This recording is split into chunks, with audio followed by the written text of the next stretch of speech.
Let's talk Nottingham Forest. They were fined £750,000 for a tweet after the Everton incident with VAR and Stuart Atwell. Is this a fair punishment? That seems like a pretty hefty fine.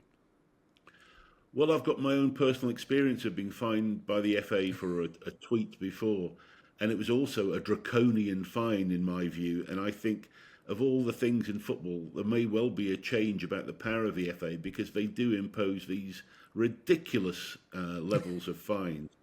And I don't, compared to the justice system in the country, it has no comparison whatsoever. And so I think this is one area that needs to be looked at by any regulator if it comes in. In terms of Forest, look, we know that, and we've mentioned many times on this podcast, that Mr. Marinakis is no stranger to a debate, shall we say, or a heated debate, and he's certainly quite a character. If I remember, this goes back to the time, I think it was actually Forest playing Everton, when there were 3 penalty appeals that were turned down by the referee, and they claimed that the VAR guy was a Luton fan, and it was all related to that. Look, I understand the heat of the battle and saying things. I think £750,000 though is absolutely disproportionate.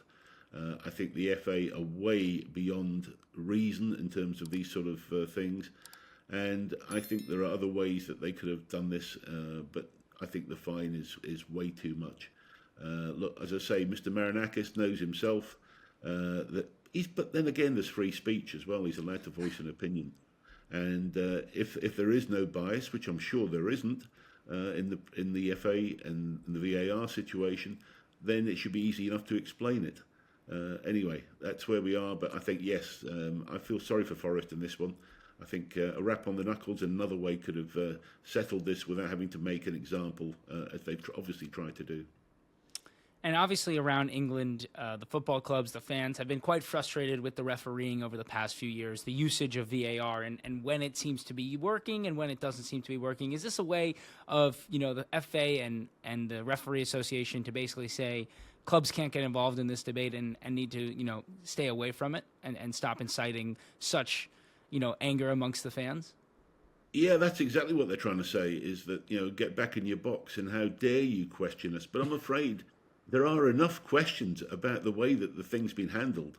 And, if we wanted to, we could go through the whole PGMOL and the FA and look at the way the mistakes that have been made and that they've actually apologised for. So, they are not without blame.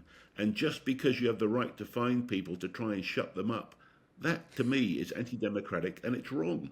And I just think they're petty bureaucrats. And as you can tell, I get very angry about these issues because I've been the victim of it, and I know what it's like. So I think everybody should be allowed to have an opinion. Of course, there are certain lines of which you shouldn't cross, but in certain cases, they've already had to apologise and admit they're wrong. So they don't always get it right. So they've got to accept that. And does a fine like this count towards PSR? Because this is a pretty hefty fine, obviously. That's a very good question. That's something I don't know. I would think it would count against PSR because it would be a football expense, I'd imagine. So yes, I think it would. Again, if can you imagine if Forest was £750,000 over the PSR deadline, a guideline, then that would be one hell of a fight in court.